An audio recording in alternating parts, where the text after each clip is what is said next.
Hello दोस्तों, आज के इस वीडियो में हम लोग देखेंगे हिंदी के कुछ महत्वपूर्ण प्रश्नों को। तो शुरुआत करेंगे मुहावरे और लोकोक्तियों से। तो चलिए शुरू करते हैं। पहला प्रश्न है, नाक में दम करना मुहावरे का अर्थ है। तो इसका राइट आंसर हो जाएगा ऑप्शन ए, परेशान करना। नाक में दम करने का अर्थ होता है परेशान करना। ठीक है, आगे बढ़ेंगे। अगला प्रश्न है, नाक कटना का अर्थ है। तो इसका राइट आंसर हो जाएगा अपमान होना। अपमान होना, ऑप्शन ए सही उत्तर हो जाएगा। अगला प्रश्न है, धूल चटाना का अर्थ है। तो इसका राइट आंसर हो जाएगा हराना। ऑप्शन ए करेक्ट हो जाएगा। धूल चटाना का अर्थ होता है हराना। अगला प्रश्न है, कलेजा ठंडा होना का अर्थ है। तो इसका राइट आंसर हो जाएगा शांति मिलना। कलेजा ठंडा होना का अर्थ हो जाएगा शांति मिलना। ऑप्शन ए सही हो जाएगा।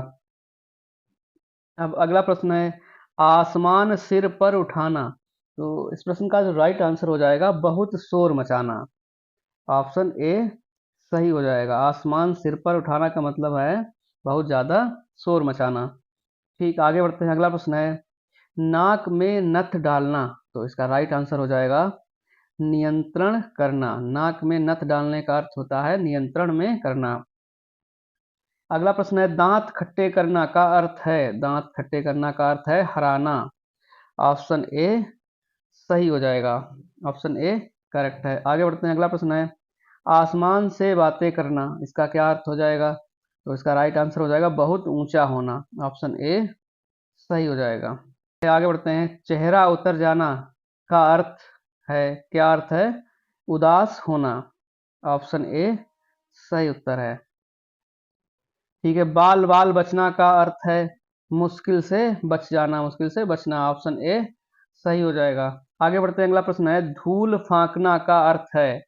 तो इसका क्या अर्थ होगा। तो धूल फांकना का अर्थ है हार जाना। ठीक, ऑप्शन ए सही हो जाएगा। अगला प्रश्न है, मुंह में पानी भर आना। तो इसका क्या उत्तर हो जाएगा। किसी वस्तु की इच्छा होना। ऑप्शन ए सही हो जाएगा। मुंह में पानी भर जाना का अर्थ होता है किसी वस्तु की इच्छा होना। ठीक, आगे बढ़ेंगे। अगला प्रश्न है, नाक पर मक्खी ना बैठने देना। इसका क्या अर्थ होगा। तो इसका राइट आंसर है बहुत सजग होना, यानी कि बहुत ही अलर्ट होना। ऑप्शन ए सही हो जाएगा। अगला प्रश्न देखते हैं, दाल ना गलना। इसका क्या अर्थ होगा। तो ऑप्शन ए सही होगा, कार्य सफल ना होना। ठीक, आगे बढ़ेंगे। अगला प्रश्न देखते हैं, कान में तेल डालकर सोना। इसका क्या अर्थ होगा। तो इसका जो राइट आंसर हो जाएगा अनसुनी करना, या फिर किसी की बात पर कोई ध्यान ना देना। कोई कितना भी कुछ भी कहता रहे, ध्यान नहीं देना किसी की बात पर। तो ऑप्शन ए सही हो जाएगा। अगला प्रश्न है, दिल में चुराना। इसका क्या उत्तर होगा सही। इसका राइट आंसर हो जाएगा याद रखना। ऑप्शन ए सही हो जाएगा। अगला प्रश्न है, घी के दिए जलाना। इसका क्या उत्तर हो जाएगा। घी के दिए जलाना, तो इसका राइट आंसर हो जाएगा खुशी मनाना। ऑप्शन ए सही हो जाएगा। तो अगला प्रश्न है, पसीना पसीना होना। तो इसका क्या अर्थ है, बहुत मेहनत करना। ऑप्शन बी सही हो जाएगा।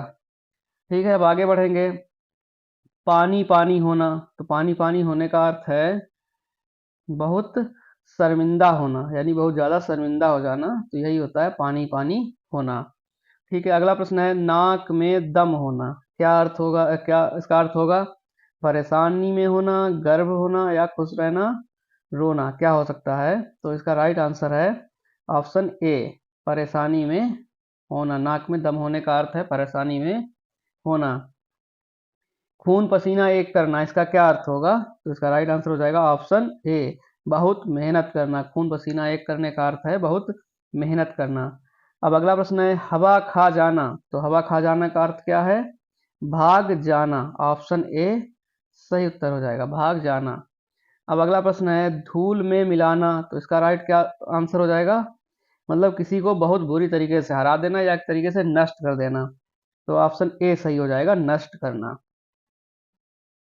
तो अगला प्रश्न है, सांप सूंघ जाना। तो इसका राइट आंसर हो जाएगा बहुत ज्यादा डर जाना। तो राइट आंसर हो जाएगा ऑप्शन बी। ऑप्शन बी सही हो जाएगा।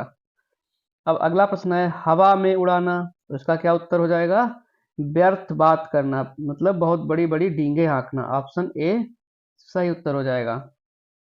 अगला प्रश्न है दिल पर पत्थर रखना, तो इसका राइट आंसर हो जाएगा कठिन निर्णय लेना, ऑप्शन ए सही हो जाएगा।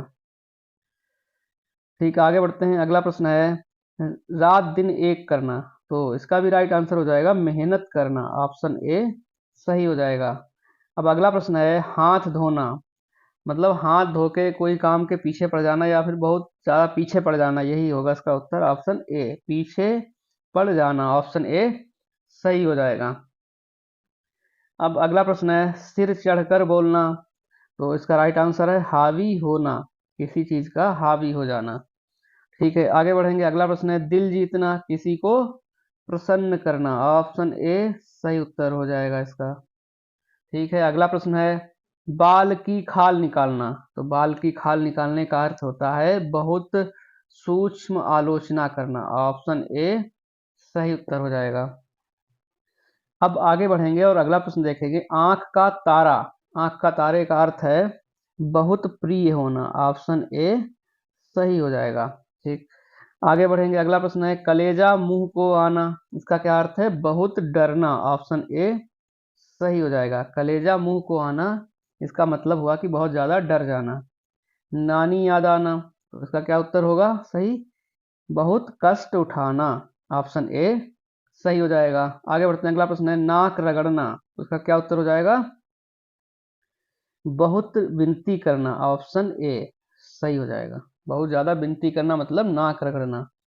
ठीक है, अब हम लोग देखेंगे कवियों एवं लेखकों की रचनाएं, काव्य एवं गद्य अंश दोनों देखेंगे। कुल मिला के 35 प्रश्न इसके हमने लिए हैं, तो उनको देखते हैं। रामचरितमानस के रचयिता कौन है, तो इस प्रश्न का राइट आंसर हो जाएगा तुलसीदास, ऑप्शन ए सही उत्तर है।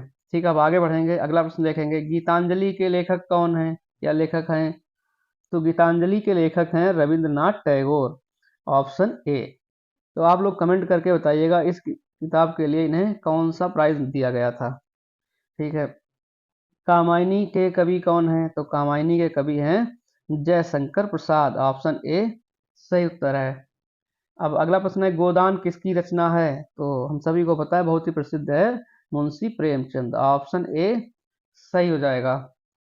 तो आप लोग कमेंट करिएगा कि मुंशी प्रेमचंद का असल में नाम क्या था, रियल नेम क्या था उनका। ठीक, मधुशाला के रचयिता हैं कौन है, हरिवंश राय बच्चन, ऑप्शन ए सही उत्तर है। आगे बढ़ते हैं साकेत के लेखक कौन है, तो साकेत के लेखक हैं मैथिली शरण गुप्त, ऑप्शन ए सही उत्तर है। अंधा युग नाटक के लेखक हैं, अंधा युग नाटक के लेखक कौन है, तो इसका राइट आंसर हो जाएगा धर्मवीर भारती, ऑप्शन ए सही उत्तर है। आगे बढ़ते हैं। अगला प्रश्न है गबन उपन्यास किसका है, तो इसका राइट आंसर है मुंशी प्रेमचंद, ऑप्शन ए सही हो जाएगा। अब अगला प्रश्न है सरोज स्मृति के कवि हैं कौन कवि हैं, तो इसका राइट आंसर है निराला, ऑप्शन ए करेक्ट है। अब अगला प्रश्न है झांसी की रानी कविता की रचयिता कौन है, तो इसका राइट आंसर हो जाएगा Subhadra Kumari Chauhan, option A correct उत्तर है। ठीक, अगला प्रश्न है उर्वशी के कवि हैं, तो इसका राइट आंसर है रामधारी सिंह दिनकर, ऑप्शन ए सही हो जाएगा। अब अगला प्रश्न है भारत भारती के रचयिता कौन है, मैथिली शरण गुप्त, ऑप्शन ए सही उत्तर है। आगे बढ़ते हैं निर्मला किसकी रचना है, तो उसका राइट आंसर हो जाएगा मुंशी प्रेमचंद, ऑप्शन ए सही उत्तर हो जाएगा। आगे बढ़ते हैं। अगला प्रश्न है वीणा काव्य संग्रह के रचयिता हैं, वीणा किसने लिखी है, तो उसका राइट आंसर है Sumitranandan Pant, option A correct है। अब अगला प्रश्न है सप्तक का संबंध है, सप्तक का संबंध किससे है, नई कविता आंदोलन से, ऑप्शन ए सही उत्तर हो जाएगा। अब अगला प्रश्न है रस सिद्धांत के प्रणेता माने जाते हैं, तो इसका राइट आंसर हो जाएगा भरत मुनि, ऑप्शन ए सही उत्तर हो जाएगा। आगे बढ़ेंगे। अगला प्रश्न है अज्ञेय का वास्तविक नाम क्या था, तो इस प्रश्न का राइट आंसर हो जाएगा option A Sachchidanand Hiranand Vatsyayan, option A सही हो जाएगा। अगला प्रश्न है तार सप्तक का प्रकाशन कब हुआ, तो इसका राइट आंसर हो जाएगा ऑप्शन ए 1943। अगला प्रश्न है यशपाल किस विधा से संबंधित हैं, तो इसका राइट आंसर हो जाएगा उपन्यास, ऑप्शन ए सही है। आगे बढ़ते हैं, राम की शक्ति पूजा के रचयिता कौन हो जाएंगे? निराला। ऑप्शन ए सही है। अगला प्रश्न है, निराला किस युग से संबंधित हैं? तो इसका राइट आंसर हो जाएगा छायावाद। ऑप्शन ए सही हो जाएगा। अगला प्रश्न है, गीत गोविंद के रचयिता कौन है? तो इसका राइट आंसर हो जाएगा जयदेव। ऑप्शन ए करेक्ट हो जाएगा। आगे बढ़ते हैं, अगला प्रश्न है, मेघदूत के कवि हैं? कौन कवि हैं? कालिदास ने लिखा है मेघदूत। तो ऑप्शन ए सही हो जाएगा। अब अगला प्रश्न है, कुरुक्षेत्र के कवि कौन हैं? तो कुरुक्षेत्र के कवि हैं दिनकर। ऑप्शन ए सही उत्तर है। संध्या गीत किसकी रचना है? तो संध्या गीत रचना है महादेवी वर्मा की। ऑप्शन ए सही उत्तर हो जाएगा। अगला प्रश्न है, प्रेमचंद का वास्तविक नाम क्या है? तो इसका राइट आंसर हो जाएगा धनपत राय श्रीवास्तव। ऑप्शन ए सही हो जाएगा। अब अगला प्रश्न है, आनंद मठ उपन्यास किसने लिखा? तो इसका राइट आंसर हो जाएगा बंकिम चंद्र चट्टोपाध्याय। ऑप्शन ए सही उत्तर है। आगे बढ़ते हैं, अगला प्रश्न है, संध्या के बादल के कवि कौन हैं? संध्या के बादल के कवि कौन हैं? तो इसका राइट आंसर है सुमित्रा नंदन पंत। ऑप्शन ए सही उत्तर है। अब अगला प्रश्न है, गोदान का मुख्य पात्र है? कौन सा जो पात्र है गोदान का मुख्य है? तो वह है होरी। ऑप्शन ए सही हो जाएगा। अब अगला प्रश्न है, विद्यापति किस भाषा के कवि थे? तो इसका राइट आंसर हो जाएगा मैथिली भाषा के। ऑप्शन ए सही उत्तर हो जाएगा। अब अगला प्रश्न है, तुलसीदास किस युग के कवि हैं? तो इसका राइट आंसर हो जाएगा ऑप्शन ए भक्ति काल। ऑप्शन ए सही उत्तर हो जाएगा। अब अगला प्रश्न है, भक्ति काल में प्रमुख कवि कौन है? तो इसका राइट आंसर हो जाएगा option A Kabir. Option A सही उत्तर है। आगे बढ़ते हैं, अगला प्रश्न है, निर्मला उपन्यास का विषय है?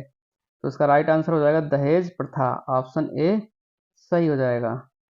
आगे बढ़ते हैं, महादेवी वर्मा को किस नाम से जाना जाता है? इसका राइट आंसर है आधुनिक युग की मीरा। ऑप्शन ए सही उत्तर है। पुष्प की अभिलाषा कविता के कवि हैं? तो इस प्रश्न का राइट आंसर हो जाएगा option B Makhanlal Chaturvedi. Option B सही हो जाएगा।